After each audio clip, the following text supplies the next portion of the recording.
I think any time like sexual assault is relevant, and that's what's sick about it, is that you'll talk to any woman of any age and they will have a story to tell you. I had this potential to be pregnant with a man's baby who had raped me, to have an STD, anything, like all those bad things that you suddenly have to deal with because someone else made a decision with your body for you. There's no need to be ashamed. You've got the light to fight the shadow, so stop hiding it away.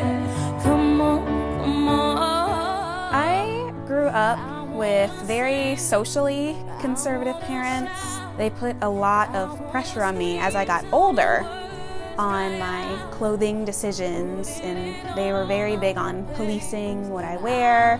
You know, you can't wear that because men are going to attack you, men are going to get the wrong idea, and having all of that pressure put on me, you know, boys will be boys. They literally said, boys will be boys, no, boys can't help it. They have these urges, it's up to us to not distract them. And so when you're growing up and you're a late teenager, it's a big pressure, it's a burden. You feel like your body is a burden.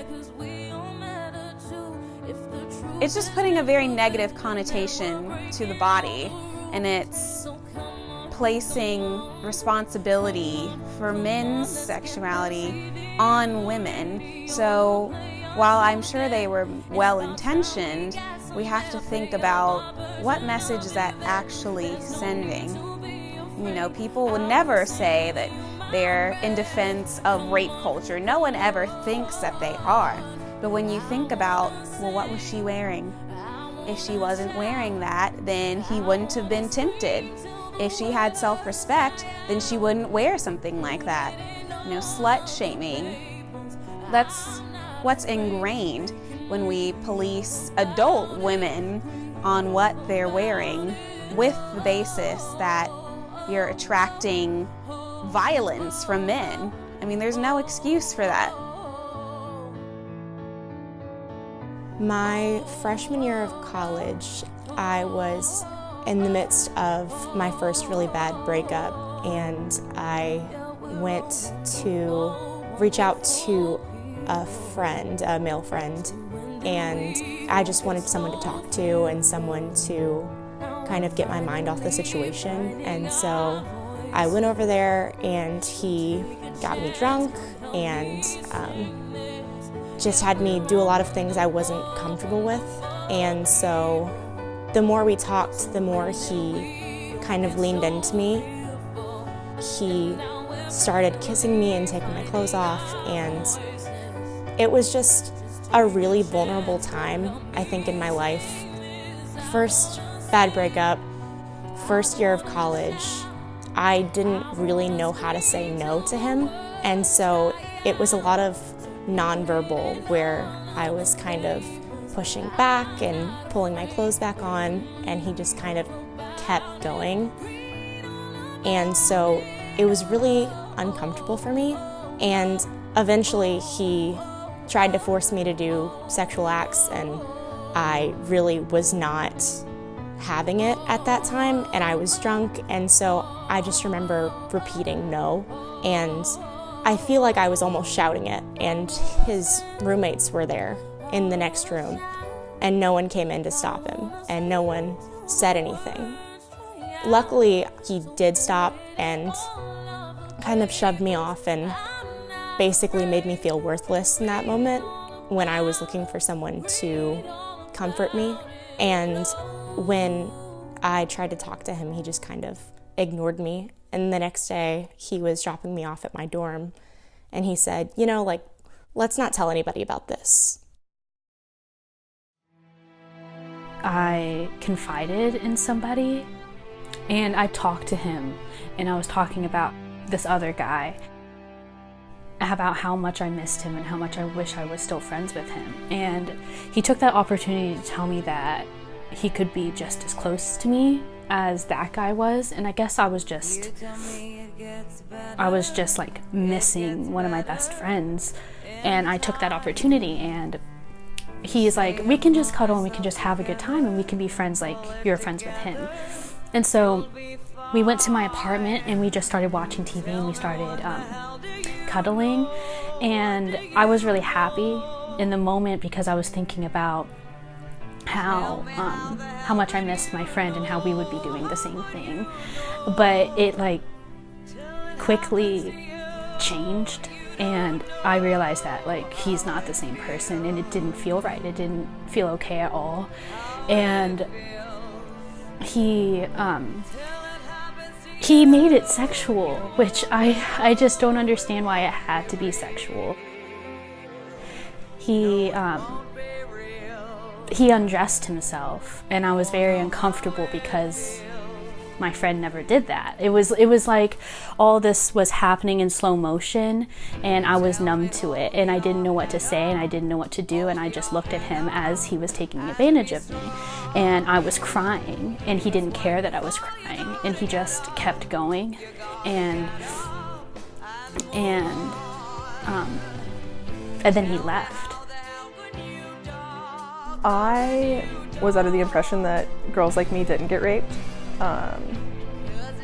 And by that I mean I am smart, I'm always like very aware of my surroundings, I don't binge drink, I don't go out alone. Like I wasn't like what SVU has told me is like the rape victim. And so I graduated high school thinking I can do whatever I want. I am invincible. And then 3 days later I was raped. In all honesty, he was one of my closest friends. We would go to the beach and it would get cold in the evenings, and we would bundle up together, and we were like peas in the pod. And that's what I thought. And then one night I did get drunk. I did binge drink. And in so many ways I thought he was like helping me get home, and it was this very caring thing. And it quickly turned from caring to an assault. It came back in pieces because I'd experienced a concussion during my rape.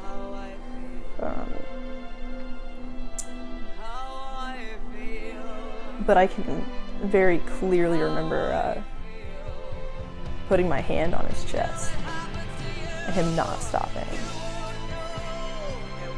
and just thinking it would never stop.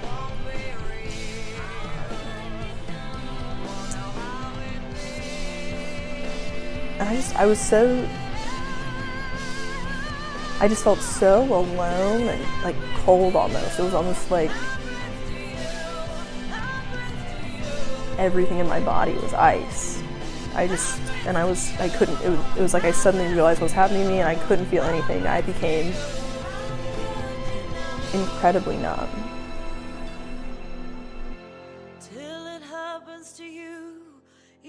Mine, I have two separate ones. The reason why I'm telling the two stories is that they're different in how I reacted to them, and to let people know that it's normal to have different bodily reactions to attacks.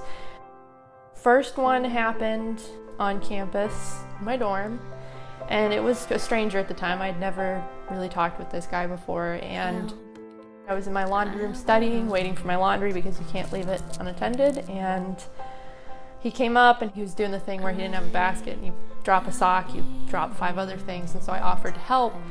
And I took it back to his room with him, and then I was going back to my textbook in the laundry room, and he kind of grabbed my hand and he's like, "Where are you going?" I thought this would be the perfect way to get you back to my room, and I've always thought you're really cute, and my name's so-and-so, and I thought he was cute, but I wasn't ready for him to kind of like fall and embrace me. He was like, "Let me give you a hug for helping me," and I didn't think about it at the time. Like I was like, oh, I guess I can't decline a nice offer, and it just kind of went from kissing, which again I wasn't really expecting or prepared for, to full-on sex. It just went so quickly, and I never said yes. I said no several times, but I didn't say it clearly. I didn't say no, but my body was stiff, and I said, I don't think this is gonna work. I need to go back to my textbook. If someone's giving excuses, that means no.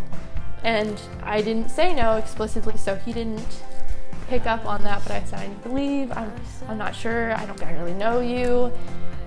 And before I knew it, it was over, and my body froze. It just shut down. It stopped moving, and my body didn't push him away because I was scared. The second person I knew intimately, and it happened after Halloween, and we knew each other. We were kind of friends with benefits, if you will, that popular relationship. And he came over after Halloween. I had just washed off all my face paint from the costume I was wearing. I was a little bit tipsy. I'd come from a party on campus, but I was still, aware of my surroundings. I've never let myself get so drunk I don't know what's happening. But even regardless, it doesn't matter how intoxicated you are. No one should have to deal with this. He came over, and immediately I could tell something was off. He was extremely inebriated. I had never seen him that drunk before, but I just was like, well, we're both kind of drunk. It's after Halloween. I called him over for a reason. I wanted to have sex, but consensual sex. But what happened was, what started out normally immediately turned into something very aggressive that I'd never done before.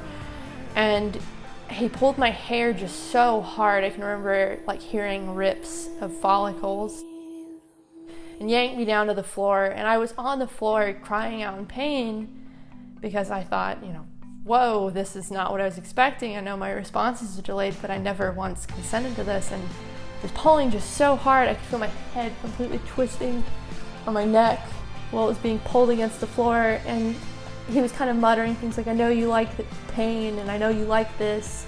And he's like, cry out louder, and I just was in a state of shock. And I was fighting back though this time, because again, I had been through this before with someone who I didn't know, but I was with someone I knew, and this isn't gonna happen again. And so I was pushing him away. I was pushing all my body, but his weight was just so heavy on my chest, and I couldn't move my back. And it started like that, and then the more I struggled, the more I pulled on it. And in the pulling motion, my head kept hitting the back of the hard floor repeatedly. And so it just was this back and forth attack of having my head smashed against the floor while I was resisting. And eventually I kind of numbed, and I stopped because it was hurting so much.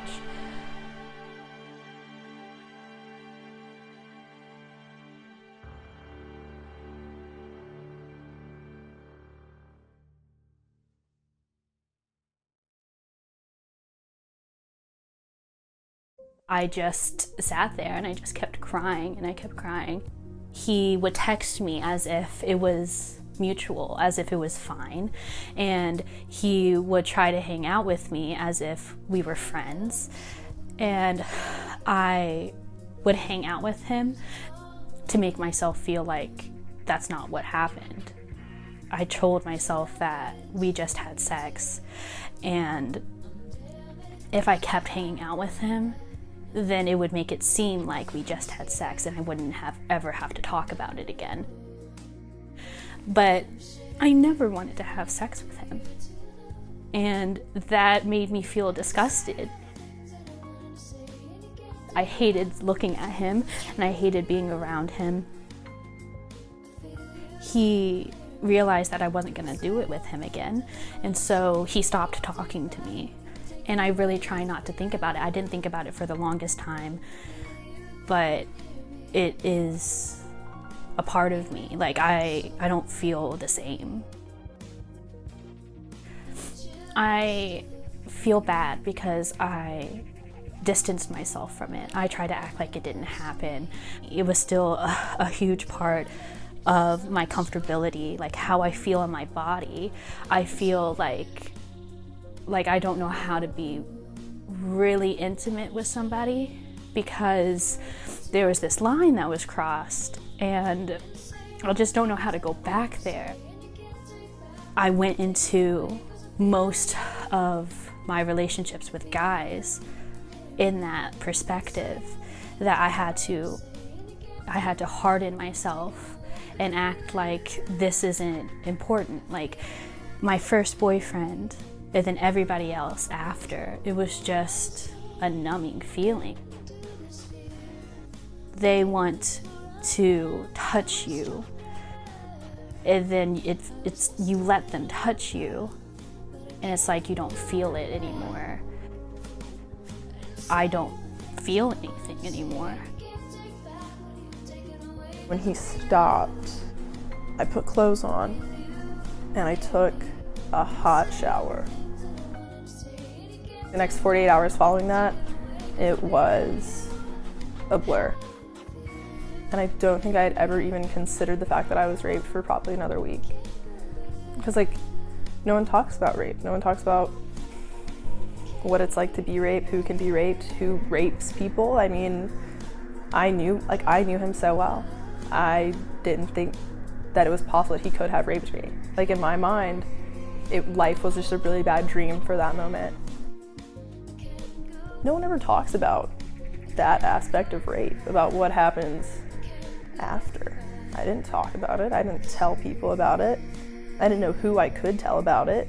And then I started going to therapy once, sometimes twice a week, and I got a lot better. Life sucked for a long time though. Like that much is absolutely true. And then I ended up joining a support group my second semester of my freshman year at U of L, and something about being in a room full of other strong, powerful women who have experienced the exact same, almost dehumanizing trauma as me was amazing for my recovery. It's hard to say like how it affects me because it really can change so quickly. I mean, from day to day, now almost 3 years later. But it absolutely affected my relationship with everyone. And I mean, not just physical intimacy. Like there are still times when like I'll freeze up in bed. Like I just lock down, I forget where I am. It's like the trauma's happening again. I've been lucky enough to have partners that are very receptive, and I mean, communication is always number one for me. So intimacy is difficult. It's been easier as time has gone on, and I've kind of reclaimed memories of what sex is and understanding that rape has nothing to do with sexual desire. But even when I'm making new friendships, my rape is a part of my story. I have to share that with them. At some point, I'm gonna really be transparent and expect them to be transparent. So it's tough to have relationships and have to be so incredibly vulnerable. Just because I feel like anytime you share your rape story, your sexual assault story, a harassment incident, you're kind of reliving that. And you're not only being vulnerable in talking about yourself, but also you're being vulnerable the way that you were in the situation. Well, that's how I feel. I feel like it makes me more compassionate. I feel things far more deeply than I once did. I feel this, for lack of a better word, burden to improve the lives of others. Not even just victims of sexual assault, but victims of any like interpersonal violence. I just want to be the person that I wish I had afterwards. Like I just want to wrap people up in a blanket and tell them it's going to be okay, and that they didn't deserve any of the things that life threw at them, but that they're going to be stronger for it in spite of it, that they're still so beautiful and that they're not flawed in any way because of it. I think it's definitely made me choose carefully who I trust and who I allow myself to be vulnerable with. After that happened, I just had a period of disrespect for myself, and so I was like, why didn't I do something differently, or should I have gone all the way? Like, would it have been better? And it's been a few years since that, and so I think that has changed me as a person, but I know that people will try to use me and try to use other people to their benefit, and if it doesn't suit them, then they'll kind of dump you and run. And to this day, like, he will like all my pictures on Instagram, and he'll try to add me on Facebook, and I'm like, get the hint, you know?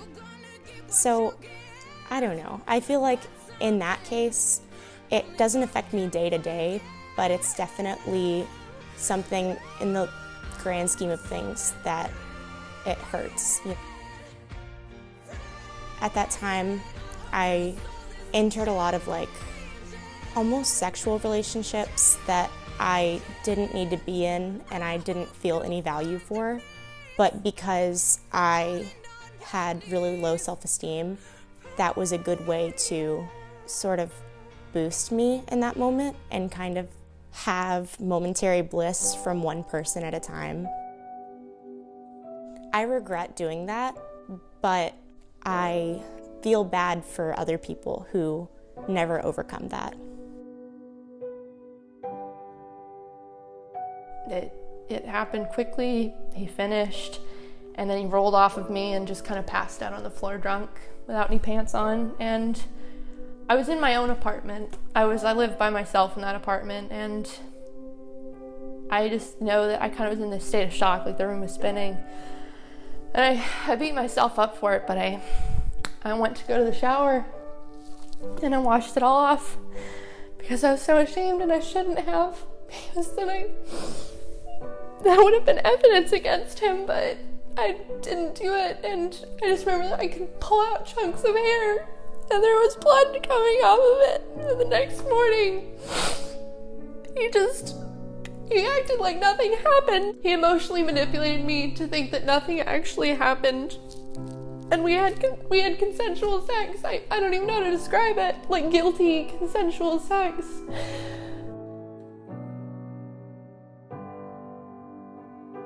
So on a day-to-day basis, with therapy and friend support and family support, it is much easier than what other girls go through who do not have that support base and that therapy method.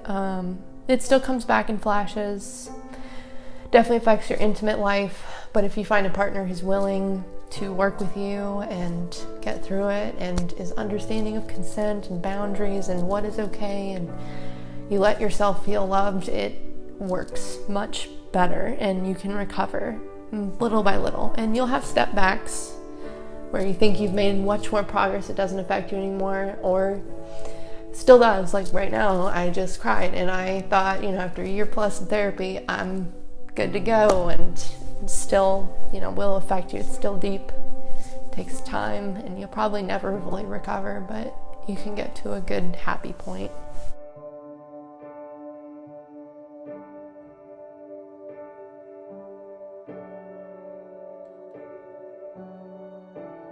The primary role of the program coordinator position is to provide direct service, to provide crisis counseling and what we call advocacy for folks who've had a direct experience of power-based personal violence, so things like dating violence, stalking, sexual assault. And because we ultimately want folks to not be walking in our office for services, and we want to be able to prevent these kinds of things from happening, a lot of the other work that I do is to get out into classrooms, in front of groups, to talk about prevention and how all of us have a role to play in being active bystanders when we notice things are happening between folks where one of these forms of violence might occur in the near future. I feel like we are really blessed here at U of L to actually have the Peace Center. There are other universities that don't even have space, that don't even have dedicated staff. We're very lucky that this university is valuing, this office. It's necessary because of how many people that we know are impacted by these forms of violence still, even in 2018. Like, it kind of blows my mind that, it's this year and there are still so many people who need services. So it's important because, 1 in 4 college-age women are going to experience an attempted rape. during their time, and 1 in 10 rape reports are by men. We know that a lot of people are impacted or unfortunately might be impacted, and we know that if they don't have a direct experience of it with numbers like that, we know that they probably know somebody really close to them, you know, a roommate, a best friend, a cousin, a sister, a brother, like somebody that they know who has had a direct experience of it. It takes so much for someone to be able and ready to talk with somebody about it, to even think about what to do next or what they might need. So we're one of the offices where they can come in and talk to me, talk to another advocate on staff, and just hear, you know, one, be listened to and believed, and 2, then have somebody to begin to kind of think about what options, you know, might I have. What would it look like if I did want to report officially or not, whether that's to the school or the police or law enforcement or, you know, whoever. What would it look like if I wanted to get a protective order? You know, what would it look like to go and get a sexual assault exam? You know, walk me through that process. You know, tell me what I could expect. So we want people to have that kind of information so that they can make informed decisions for themselves.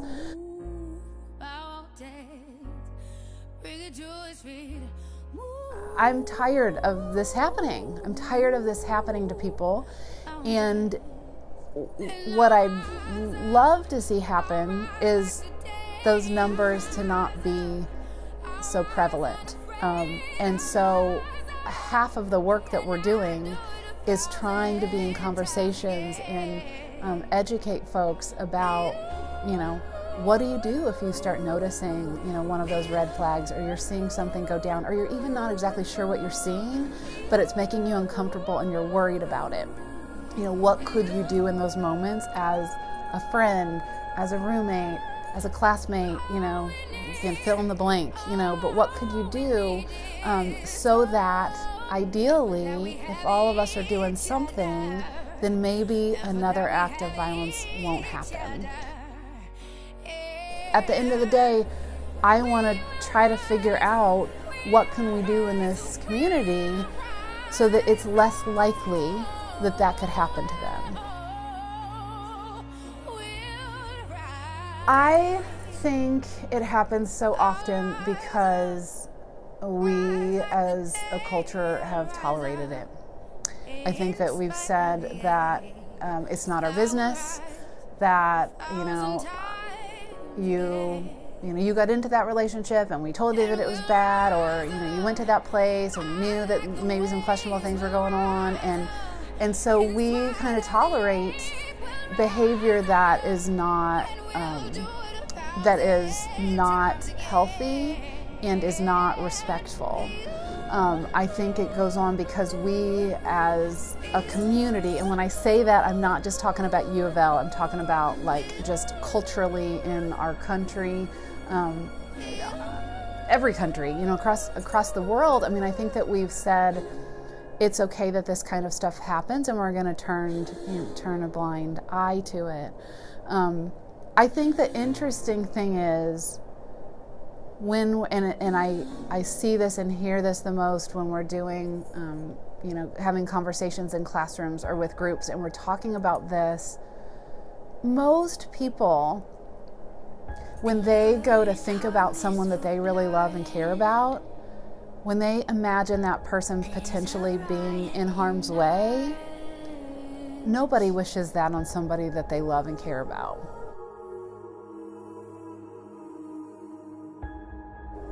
When we can start making it real to us, to our own lives, and we can start thinking about, gosh, like, I don't want my kid to get hurt. I don't want my best friend to get hurt. I don't want my sister to be hurt.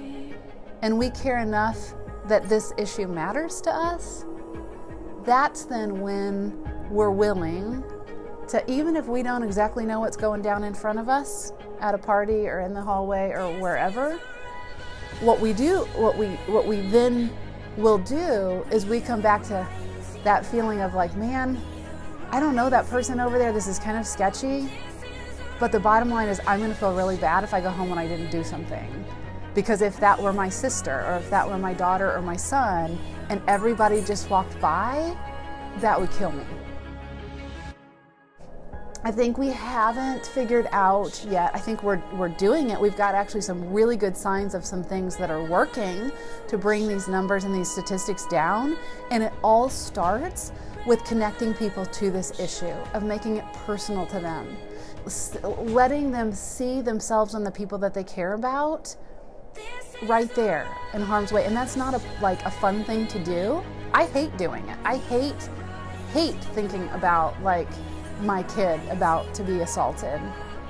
And I'm gonna do that to stay inspired for caring about every single other person that is out in this community, because I don't want something bad to happen to them. It can't just be one or two people who care. It can't just be the Peace Center that addresses this. That's too hard, it's too big of an issue, and we need folks from sort of all places to be involved and doing what they can to make a difference. This is a revolution.